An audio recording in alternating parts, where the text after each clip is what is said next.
Understand that nothing happens unless it is God's will, and do what you like. What can be simpler than that? Many times, we find ourselves immersed in the belief that we have control over the reins of our lives, fervently thinking we can change the course of the world and influence the destiny that awaits us. However, this belief is just a big illusion that puts us in a never-ending cycle of seeking control. We label the inherent difficulties of life as unhappiness. We think that self-development courses and activities can improve the situation, but often the results are limited, and we end up even more frustrated. The hidden truth is that life unfolds spontaneously, regardless of our desire for control. Even though we may believe we are the architects of our own actions, reality shows that events happen independently, beyond our influence. Most of us can't see this because we identify too much with the ego. We believe we have control over our actions, but we continue to feel extremely unhappy. That's when we need to reflect on the real notion of free will. Free will is often considered the possibility of making choices. Indeed, we are free to choose one thing or another. However, the consequences of these choices often escape our control.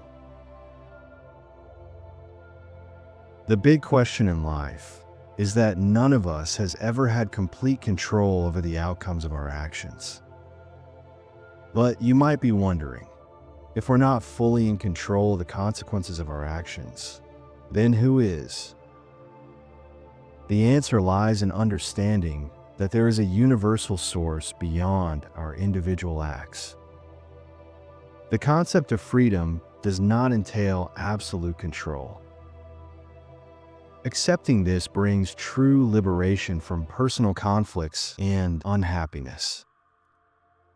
It's the recognition that, despite our personal choices, events unfold naturally, and our role is to witness and live life without attributing a false sense of control. Suppose you meticulously plan a trip. You can choose the destination, date, activities, and travel companions, but you have no control over what will actually happen during that trip. If you're not aware of this, you'll always live frustrated. Understanding this process doesn't happen all at once. It's a gradual and unique journey for each individual. The secret lies in surrendering without expectations. However, life is more complicated, and our actions often respond to external events that invariably surpass our control. It's a thought that arises, over which you have no control. Something seen, heard, smelled, or touched, over which you have no control. And then what happens? The brain reacts to the thought or the thing that is seen, heard, smelled, tasted, or touched. The brain's reaction is what you call action. But if you're simply the witness of the thought, the brain doesn't react, and there is no action. If you can detach from identifying with your thoughts, you can experience the absence of reactivity. This transformation, with the disappearance of the individual self, is all that needs to be understood. The rest is unnecessary, and what remains is consciousness, the divine platform, totality, the true singular subject, potential nothingness, God, or whatever name you give to this universal source. The wisdom of various spiritual teachings emphasizes the importance of allowing the universal will to guide our actions.